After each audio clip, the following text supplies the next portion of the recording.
Good evening, welcome back to Made by Granat. It's Anna here, and I thought I would share with you the results of my eco dyeing. Last weekend I have given my first real eco dyeing a try. I have been binge watching everybody. I have been binge watching Kate Pixie Kate Designs. I have been looking at Nick the Booksmith. I have been mostly looking, since I live in Sweden, I have been looking at Annelies journaling, because it's always nice to have someone who lives in the same, maybe not the same area, but the same country at least, and see what kind of plants they use and how they make it with things that you can access. So I have a bunch here of stuff. My first try. I used water, and I used alum powder and some vinegar, and I dipped the paper in that mixture before I before I put the flowers on. I did not tightly bind anything. I didn't use tiles. I didn't use things like that. I used my big pan, and I started with some fabric in the bottom, and then I just kept stacking flowers, paper, flowers, paper, flowers, paper, and leaves. And then I ended with fabric. I put a heavy cutting board on top. Unfortunately, it didn't go all the way out to the edges, and then I added additional stuff and a heavy iron on top, you know, the vintage ones, and just to make sure. And then I boiled it and for quite some time, over an hour, and then I let it stay in the water with the heavy stuff on top for about I did this in the morning. I did this like 11 in the morning, and then at 11 at night I poured the liquids off, so 12 hours later. And then I let it sit overnight, and in the morning after, on Sunday, I started to pick it apart and see what I got. Then I have been drying it in the sun, and I have been keeping these in the paper press. So let me show you. I have some tags that I had. These are quite heavy. Oh, I also put lots of rusty stuff in, of course. These are leaves from lupin. I really love those. More leaves from lupin, and I believe that could be a leaf from a peony. And I had a rusty paper clip on the back of that one, and that one too. Here's some kind of leaves, and these will be used in my journals, of course. These are so detailed. I had lots of leaves from lupins. This one got one smack in the center. Love that. It almost looks like a sun. And then we have once again a paper clip on the back. Then I had card bases, you know, the pre-made card bases. You can make your own cards, and I used those. So these are about, I believe they're more than 120 GSM. This I think is leaves from my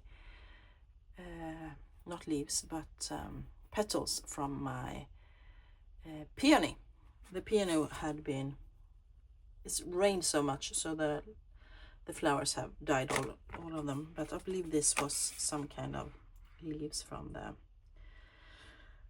the peony. It left quite interesting colors. In the center here, as you can see, I have put a lilac. Really nice print from that, and it almost goes through. I believe I had some rose leaves here on this side. I picked stuff I had in my garden almost exclusively.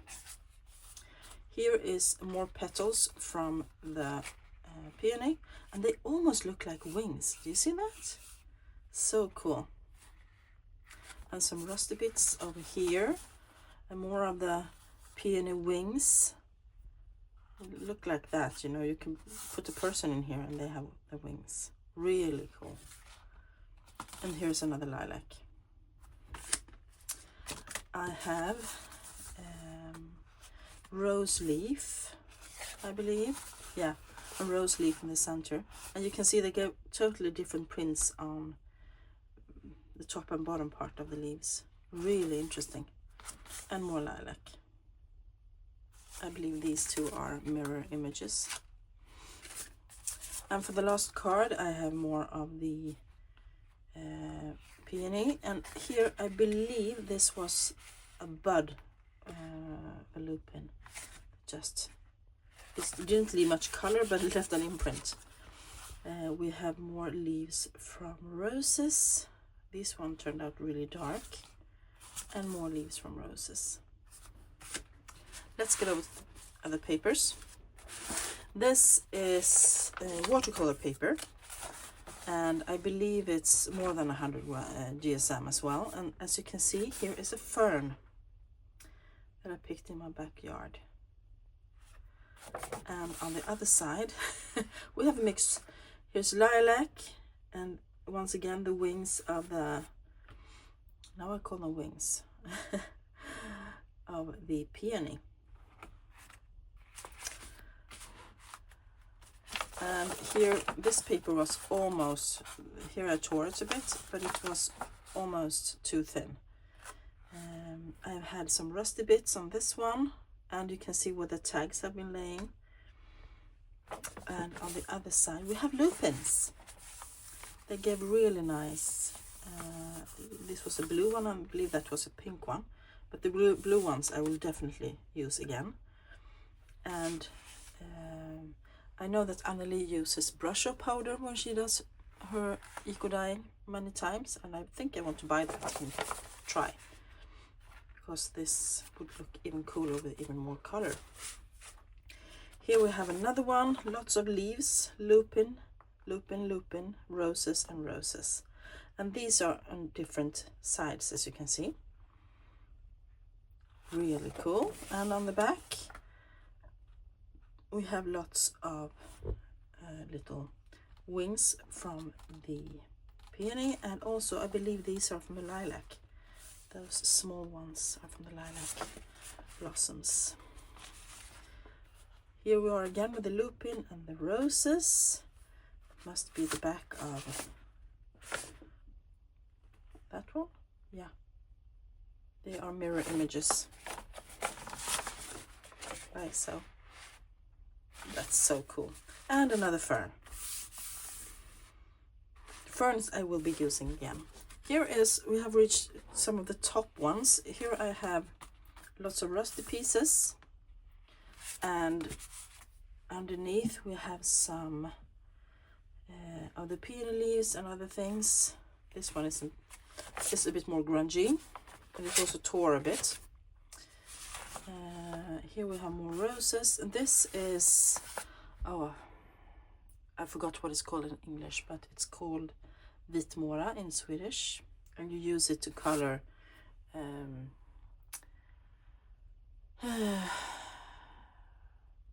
yarn and fabric and stuff. But I think that turned out really nice as well.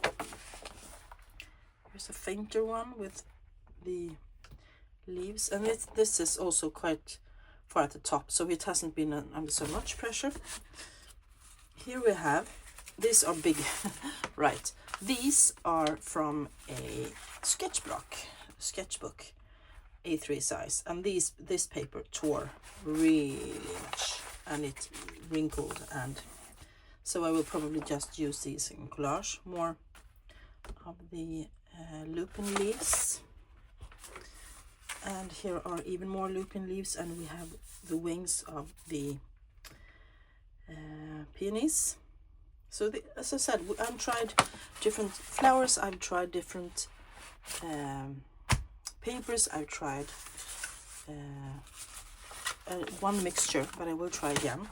Here's another one of the big ones. Once again, the Tor.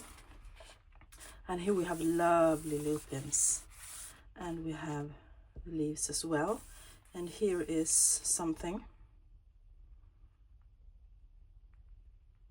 Could be a lupin leaf. But it's beautiful. And on the other side we have more of the lupin leaves. They turned out so nice. And we have lilacs as well. And rose leaves. No rose petals because they haven't. They're just buds yet. Here we are at the bottom of the pile. And this is cardstock that I used. And here I had a rusty chain lying around the edges just to get the rusty water. And you can see the water has been seeping in here.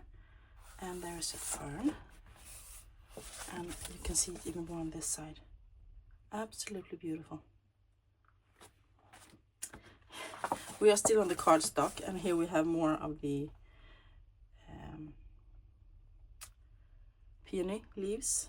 And all these came from one flower that I managed to carry inside like this. All these, the whole batch, is from one flower. And it is dark purple reddish. Or really dark pink magenta. So, and it gives this color. Here we have another fern with an interesting, it's been squiggling. And here's the rest of the fern, the back of it. And another fern on this side.